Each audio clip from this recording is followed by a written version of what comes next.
بسم الله الرحمن الرحيم الحمد لله والصلاة والسلام على رسول الله وعلى آله وصحبه وله. Inshallah, in this session we're going to be looking at the fiqh of transactions, mu'amalat, and we'll be going through the main concepts relating to that. As we go through that, it's going to be obvious that there's going to be lots of questions, because a lot of things related to how do we buy and sell and deal with different transactions.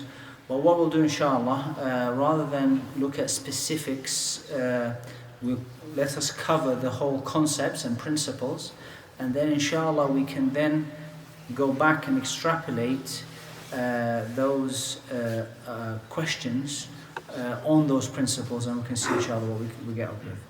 So, as you are aware, Allah subhanahu wa ta'ala sent the deen of Islam. He revealed Islam as a system of life, as a deen, which is what deen means. Deen means a practice by which you live your life. So, by that very notion, Islam has a ruling, has a system, has a judgment for how to live life in different aspects. And one of the most important aspects that people engage in is how they transact with each other. Because Allah subhanahu wa ta'ala sent down the book, which is the ahkam and the rules, and He sent down al-mizan, which is the scales, which is to uphold justice and to establish justice. And He sent down with that also al-hadid, iron, and iron is metaphor for power and strength, because any civilization today cannot rely on just having rules and just having courts. If there is no power to enforce the rules, you'll have chaos, isn't it? You'll have anarchy. And that's why even today, when we implement the rules of COVID and quarantine, and there has to be consequences. There has to be fines, there has to be imprisonment, there has to be and so these are all natural, if you like, follow-ups to how to implement laws. And so Islam as a system has all those things in place as well. So Allah subhanahu wa ta'ala, yes, sent down the Quran with rules and regulations, and with it come the Prophet sallallahu alaihi wasallam to explain how to live those rules and how to put them into practice and understand them. But with that came the whole system of that there must be a system of policing people so that they do not fall. Now the Sahaba, who were the generation that lived with the Prophet ﷺ, of the Sahaba, there were ones who fell into error, they fell into sin, they fell into mistake. They are not ma'asum, they are not free from falling into error. So even though the Quran was there and the Prophet ﷺ was amongst them, they fell short. So how about later on, when the Prophet is no longer with us? How about later on, when we have gone further and further away from the wahi? There still remains that there is that need for that. Now, people transact with each other. What's the most obvious consequence, the negative, if you like, consequence when people transact with each other? What's the most negative thing that's going to happen? Cheating. Huh? Cheating. Cheating? You say cheating? Yeah. Not cheating is one avenue, if you like. Before cheating.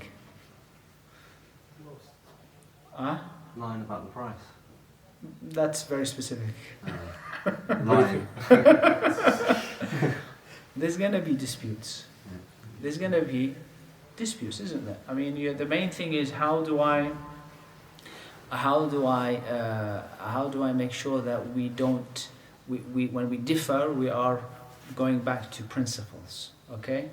And obviously cheating, lying, all these are consequences that can happen, and that's where you get disputes. So a lot of the ahkam of Islam in regards to transactions, whether it's transactions related to trade or whether it's transactions related to marriage and the consequences, a lot of the ahkam go to ensure that disputes are minimal, and a lot of the ahkam go to setting standards that if people do dispute, they have a concrete backing foundation that they can revert to.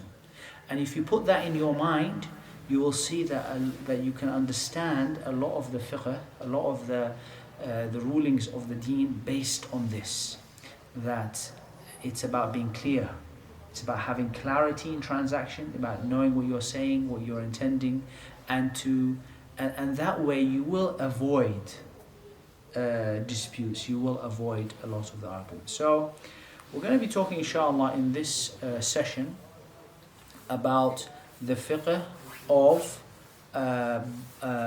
transactions and buying and selling, okay, which is otherwise known as al-bay', okay, al-bay', buying and selling.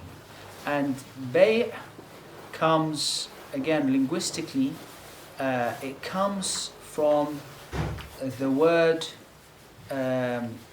some of the ulama say that it comes from the word ba'a, and al-ba'a is somebody, there's a measurement in Arabic called ba'.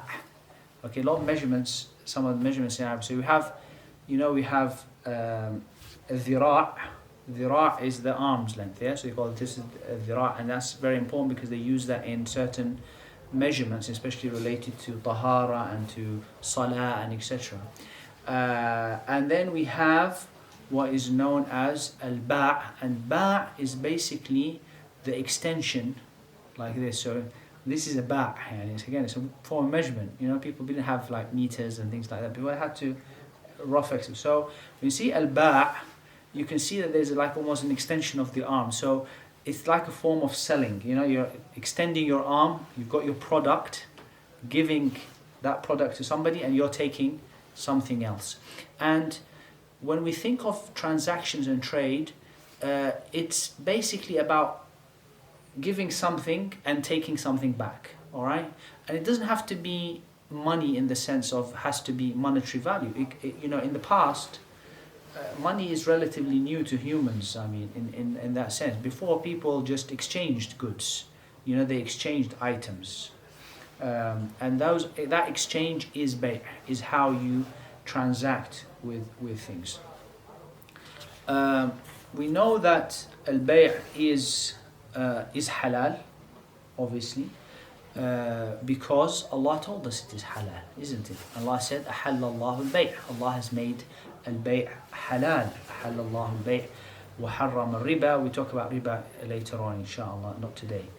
So from this perspective, we know that buying and selling is halal, but it's also a necessity for humans, isn't it? Why is it a necessity? Because an individual cannot provide for everything that he needs. Yeah, and you need tomatoes, okay? What, you're going to grow tomatoes and cucumbers and peppers, and you have a sheep as well, and a chicken. You need to be able, somebody else is going to be growing those, and they're going to give those, and you've got something else to give, you've got something else to offer. And so that's why it becomes a necessity within humans to have the buying and selling, because it's part, otherwise life will just be halted if nobody transacts with each other.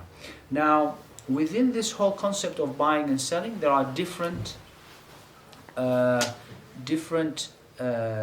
actual transactions of what's going to happen. Okay, so we can be changing things. We're going to be exchanging things, and essentially there are four types of exchange.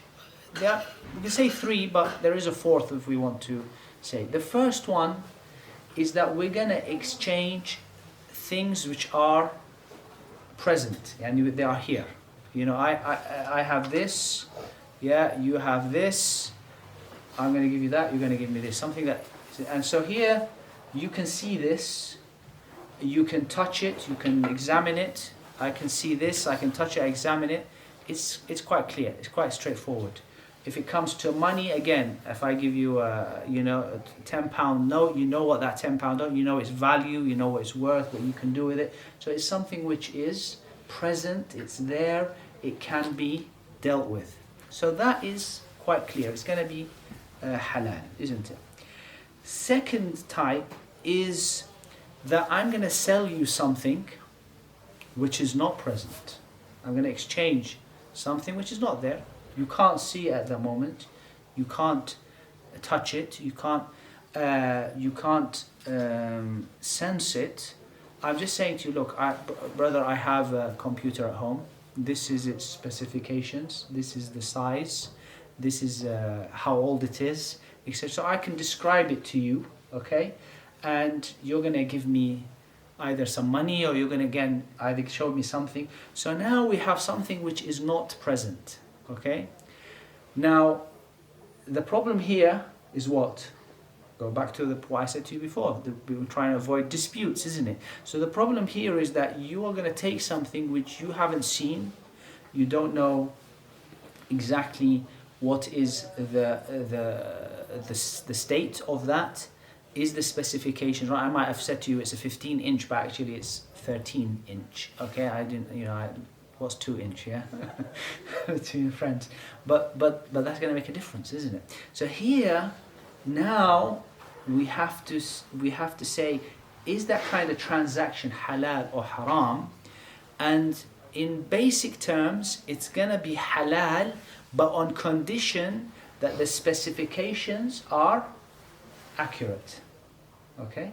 If I have told you something and you said to me, okay, and I will accept that, I will buy that off you, and in exchange for £100, and then the next day you bring me the item, and the item it's broken, it's maybe got a crack in it, it's not up to the...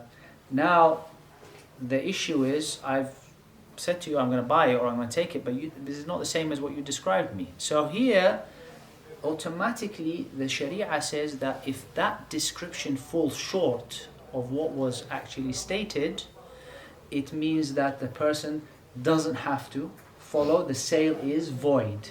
Alright, because you've described me something which is not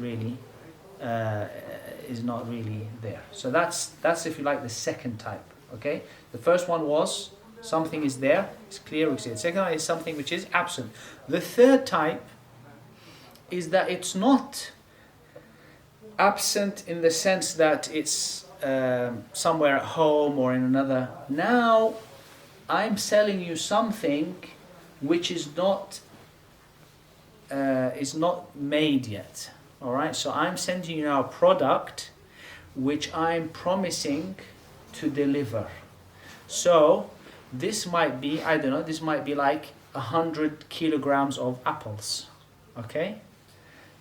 But then I'm going to say to you, these are Royal Gala apples, because you know what type of apples they are, and they are of a certain size, etc., etc. But I'm giving you 100 kilograms, okay? Now I can't give you the 100 kilograms because I haven't grown them yet. I'm still waiting for the trees to etc., etc. But you want those 100 grams, so you are ready to pay me.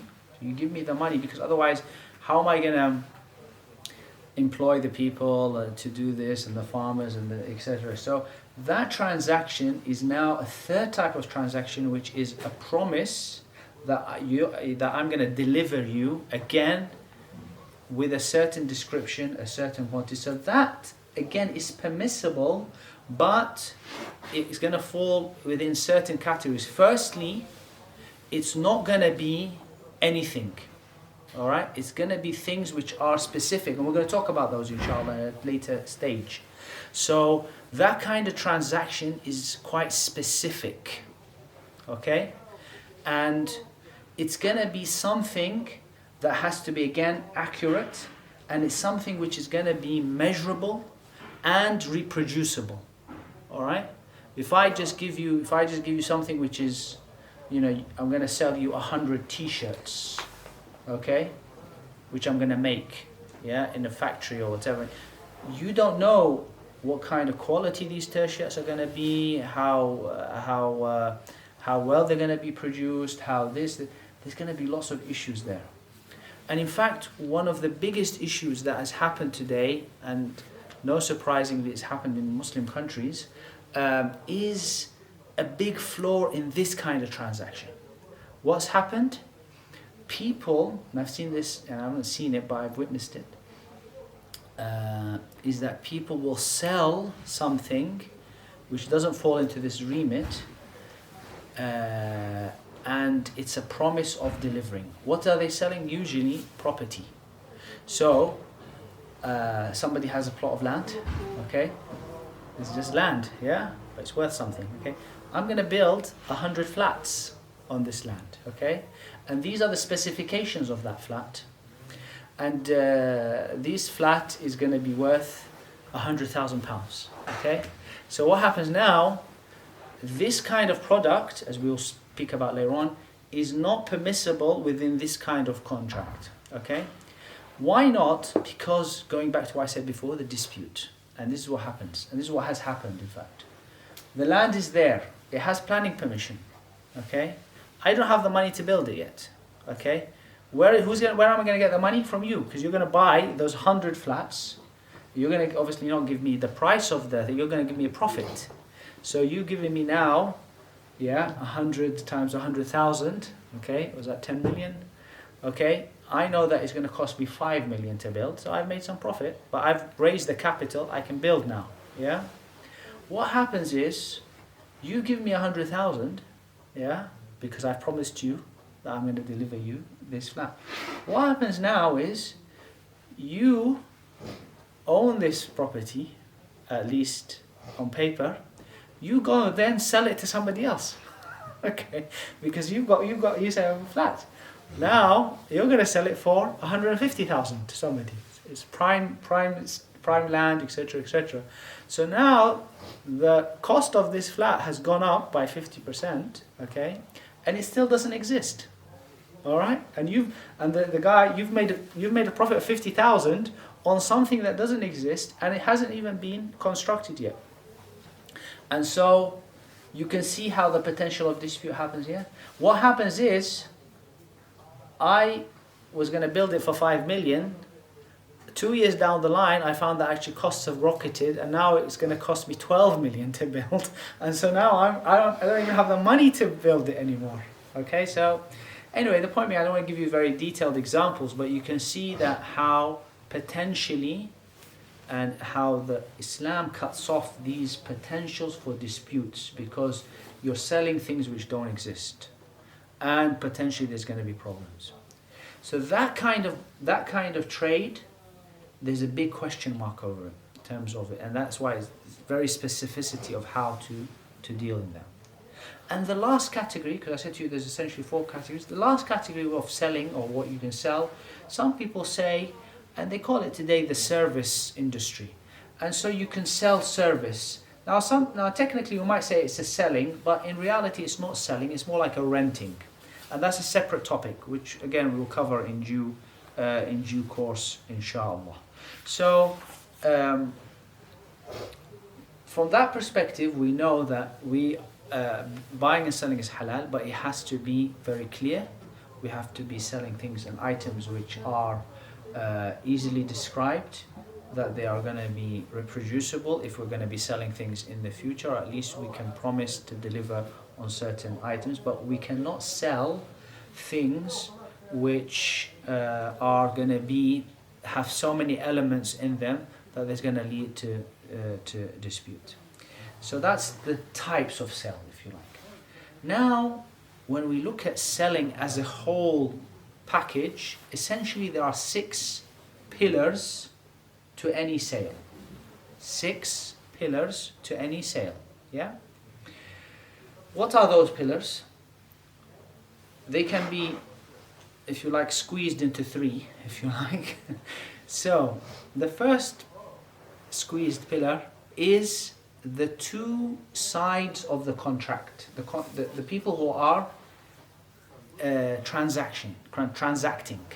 The buyer and the seller. Yeah? But the buyer can be the seller, because remember, it's product, and there's no, it's product versus product. So no one is saying, I'm the buyer, you're the seller. Yeah, and essentially, I'm exchanging something, you're giving me something. But there's two sides. Yeah? Now these two sides, they have to fulfill certain conditions, which we'll talk about next lesson, inshallah. So that's one thing, yeah? The buyer and the seller, the true transactors.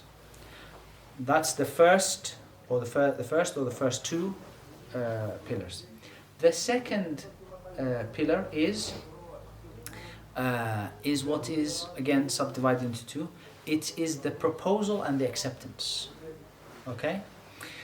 Which is basically the actual transaction spiel, how we say the transaction. Okay? And even here, again, ulama spoke about how important it is to be clear about what you are saying. Because when you are coming to sell, there's an intention, isn't there? You're not just selling while you're sleeping or whatever. You have to be awake, yeah? And as Allah mentions in the Quran, that the tijara, the buying and selling, has to be an taradin, you have to be happy, you have to be pleased that you are giving, you're exchanging. If you are forced to hand over this, it's no longer allowed. You give me this property, as happens sometimes with certain dictators or whatever. They will force you to sell your land or whatever. It's no longer gonna be. So it has to be taradh. How do we know your taradhi? How do we know that you are happy to do this? How do we know what's in your heart? Because that's where you are gonna be really, yeah? How are we gonna know what's in your heart? Question. It's not a rhetorical question. It's a question. How are we gonna know what's in your heart? You won't know unless you ask. Huh? You won't know. Yeah, so how am I going to know?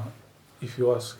If I ask, but more specifically, if you tell me, your tongue is going to tell me what's in your heart. Yeah, so you're going to say that you're happy to sell this. All right, it can't just be no, nothing. Which is what happens today, unfortunately. That's why sometimes it can't just be a lack of. It has to be clear, because words are indicative of what you are, what you want. And that's why sometimes not only are words indicative, but they have meanings. Alright? And that's why when you're buying and selling, sometimes there are words which might carry both meanings. And they might carry more than one meaning. And we don't know what you are talking about, yeah? Unless we actually clarify. So for example, if I say, take this for £10, yeah? Take this for £10. What do you understand from that? What can it mean? It could mean that I'm selling to you, yeah? Meaning take this, meaning I'm selling it to you, yeah? But it can also mean take this as a loan, and hire it for £10, okay? Or it could be anything. Take this for £10 and give it to somebody else, or sell it to somebody. There could be so many implications of the wording. Take this. So if I'm not clear in what I say, in how I propose a transaction, and you're not clear in that you accept it, is going to be an issue. If I say to you, I will sell you this for £10, and then you just took it from me, you didn't say anything. And run. And no, maybe you didn't run, but maybe you took it off me, and then you went away, and then you came back and you said to me, and you didn't even say anything, you just gave it back. I said, look, you bought it off me. You said, no, I didn't. I just took it in my hand. That's it. I didn't say to you, I want to buy it, or I accept to buy it, or whatever. So that's why, again, that pillar is important. The wordings and the acceptance. And we'll see the same thing in marriage as well, later on. when we talk about marriage, there has to be a proposal and acceptance. Yeah.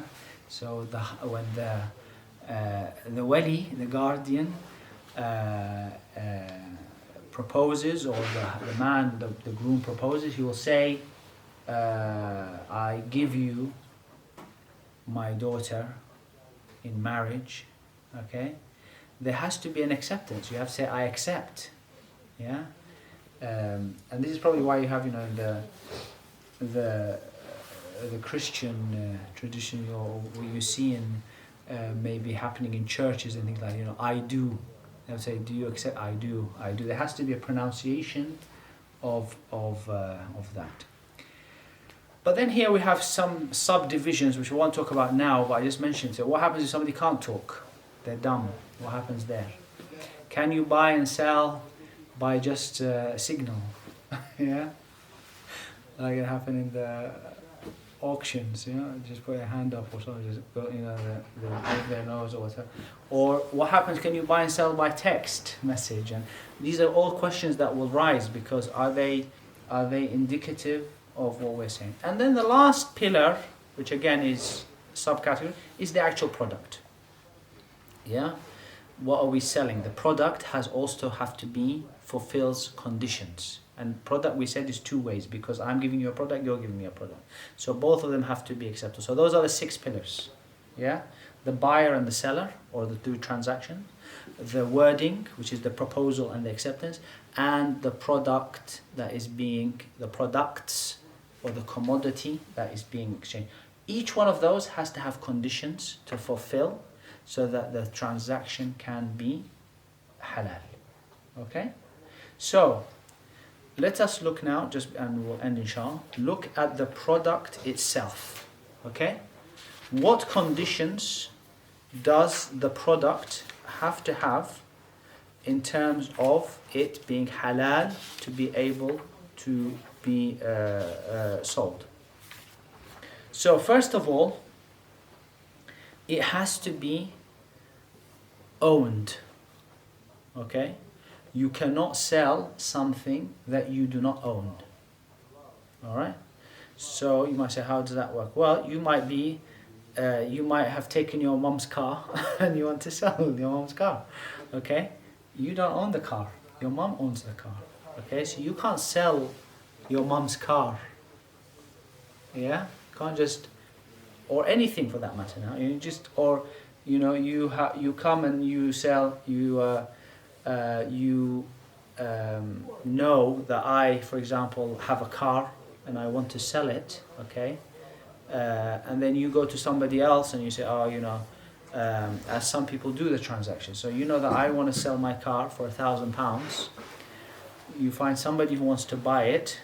So now what you do is, which is similar to this guy who's got this, you go and sell this other guy and say to him, look, I can sell you a car. I've got a car for £1,200. Do you want to buy it? And this is it. This is the car. This is the reg. This is all the specs. And you say, yeah. And the guy gives you £1,200. You say, okay, thank you. Meet me tomorrow. I'll get you the car. And then you come to me and say, okay, here's £1,000. I'll take your car off you. Okay. And then you want to take that car, but you've made a transaction and sold a car that you don't own. Okay. And that is a problem. Why is it a problem? Because you've taken that guy's money. You've made a sale. You've come to me, and I'm going to say to you, look, actually, I don't want to sell my car now. Or now, I think maybe I might charge £1,500 for the car. So there's a problem, and there's a dispute. So you must own whatever you're going to sell. Not only do you have to own it, but it must be something that is in your possession. How is that different from something that you own and something that's in your possession? You might, your dad, or your mother, or somebody who you're going to inherit from, owns a house, and you know that your dad is dying, okay, he's on his deathbed, and so you know that you're going to have a share of that house, okay? So in not too distant future, you're going to own that. So it's like, it's almost in your, but you don't have possession of that property. Not only do you not have possession of that property, the property is not even hasn't been transferred to your name. So you are not able to deliver that property. The papers still are not changed. Or somebody is promising you, like we said, the guy who is promising you to deliver certain fruits, okay? You might have paid for that fruit, but still the fruit hasn't come to your possession, okay? Something could happen, etc. So that's the two things. First of all, it has to be owned, it has to be in your possession. Thirdly, it has to be something which is tahir, okay? And by tahir here, we're saying it's halal. Yani basically, you can't say something which is najis, okay? Because something that is najis is not allowed to be sold. So you can't sell things like alcohol, wine. You can't sell, in the Shafi'i Fiqh, you can't sell a dog, okay? And there's a hadith of the Prophet ﷺ, naha an thaman al-kalb. He prohibited the price of a dog. You can't sell, and this becomes a problem for the fuqaha, but they've got a right around it. You can't sell manure because manure is also najis, isn't it? So you say, okay, well, we need manure for our fertilizers and for to put on the land, yeah. And what do we do now? You're saying it's haram to. There is a way around this, but I won't mention it now. So anything that's najis cannot be sold. It has to be tahir. Thirdly. Fourthly, it has to be something which is of benefit. Okay? You can't sell something which is useless. Okay? Or of no use. And here, sometimes the ulama, they like to, they have their examples. One of those examples is, they will say to you, like insects. You can't sell insects because insects don't, they're not, beneficial, or there's no benefit to it. Although, we know that there are some insects that might have a certain, and even when you say things like ants, okay, you can't sell ants, but maybe ants, maybe for a research scientists, they want to buy ants because they've got a research here. So although that is their example, if you like, based on what they have given, but the point being, the general point is that you can't sell something which is useless, all right, or has no use. You only sell things which are beneficial or have use. And sometimes they even say things like useless in terms of quantity as well. Like you can't sell like 2 grains of rice, or one grain of corn or something like that. It has to be something which is, something's going to be benefit from it. So that those general principles, if you like, is what is related to the commodity. All right. So the commodity has to be tahir. It has to be of benefit. Another example they would give is, I don't know, sometimes because they try to come up with these different ideas. They say another example is like books of sorcery, which is of no benefit. It's like useless, and also maybe say haram as well. So there are things which have to be benefit. They have to be owned, and they have to be in your possession, so that you are able to give that product. So we're going to end there, inshallah, because next week we will go on to look at the other pillars which I mentioned before, which is related to the person who does the interaction, and also the actual wordings, and we'll talk about that, inshallah, as well. Does anybody have any questions related to this specific, what we have talked about? Yes. Assalamu alaikum. Come, Okay, if I'm like in between the buyer and seller, so someone needs to sell his house, yes. and like I need to. You are the agent, Yeah. Okay. So I need like to get a commission in between. Yes. So I should like ask the seller to agree to give me the commission. Yeah. So you will act as an agent. Yeah. For the either, you can act either way. Either you're agent for the buyer or for the seller. And here there has to be a clear contract that he is saying to you, I authorize you to buy on my behalf or sell on my behalf. But what happens usually with the agents, the estate agents and things like that, they're not really authorized to sell on behalf. What they are doing is they are just selling their services to the seller.